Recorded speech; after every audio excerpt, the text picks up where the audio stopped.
అయితే మామూలుగా అందరూ అమ్మ దగ్గర చూసి ఎక్కువ రెసిపీస్ నేర్చుకుంటారు కదా. నేను మా అమ్మ దగ్గర నేర్చుకున్న రెసిపీ కన్నా యూట్యూబ్లలో చూసి నేర్చుకున్న రెసిపీసే ఎక్కువ.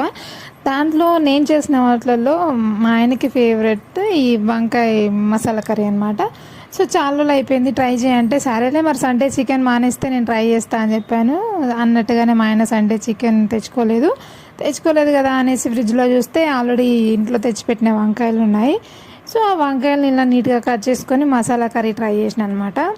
ఈ అర్ధగంట పట్టిన వీడియోని 1 minute చూపెట్టాలంటే తలపానం తోక్కొచ్చింది అనుకోండి. ఎవరికైనా ఫుల్ వీడియో కావాలనిపిస్తే, తెలియని వాళ్ళు ఎవరు ఉండరు, ఎవరైనా తెలియని వాళ్ళకు ఈ స్టైల్లో నా స్టైల్లో ట్రై చేయాలి అనిపించినప్పుడు నాకు కమెంట్ చేసేయండి. వీడియో చూసి కమెంట్ చేస్తే నా స్టైల్ వీడియో నేను ఫుల్గా అప్లోడ్ చేస్తాను అన్నమాట.